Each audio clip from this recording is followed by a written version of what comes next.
I see glimpses of truth thou hast for me. First of all, I just wanted to say, I think this book is amazing. So if you haven't read it, order it, because it's well worth the read. So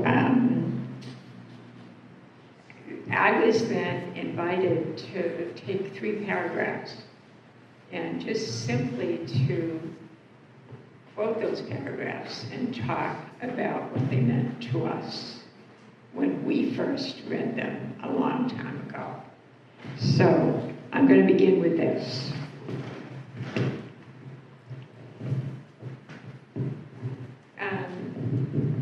Many years ago, we were asked by Melinda Marble. I don't know if you know Melinda Marble, but she was the head of the Paul and Phyllis Feynman Foundation and was a great friend and helped us to be able to reach into the creative part of ourselves and design programs that we really felt were critical for families. So Melinda, who was the director of the Paul and Phyllis Feynman Foundation, asked the question of Nancy Schroeder and myself, director of Project Hope in the Roxbury community.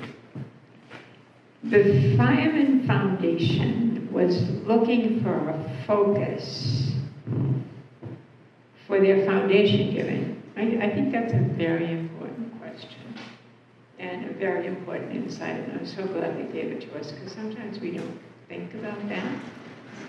What is it that would really spark off their funding? So we then realized that Paul Feynman, who was part of the working class family in Brockton, Massachusetts, selling sneakers and shoes out of the trunk of his car to support his family. A self-made billionaire. He had gone on to found the Reebok International Shoe Company. Nancy and myself both agreed on their answer to Melinda's question. Homeless women need to be the leaders in ending homelessness. If they are going to sit at the table of the decision makers, they must have college educations. Oh, that was a wonderful insight, and it was one that we followed in a robust way. So now I got to make sure I turn over this page, because this is not an easy thing to do, to read from this page. So let me just say it was very helpful for us to kind of look in that way. And we looked at how did they get an education? And what would that mean if we could find ways of getting them an education? So the Feynman people asked us to have a Chinese meal in their offices in which we would have that conversation. So we did. And that was the beginning of an effort to look at, how do you look at these women who are homeless, who are struggling to survive, who have tremendous capacity, and how do we create ways to bring them to the State House, to bring them to all of the people who are making decisions around homeless families in Massachusetts. And we did.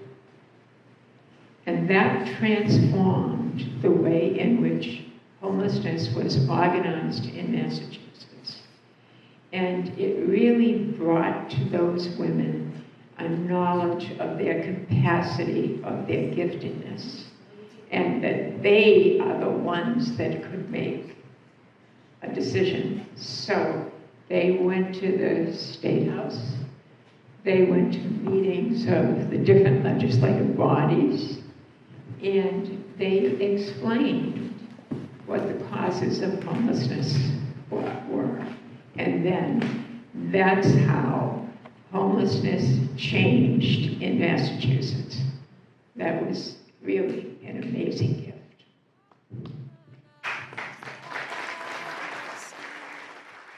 Glimpses of truth thou hast for me.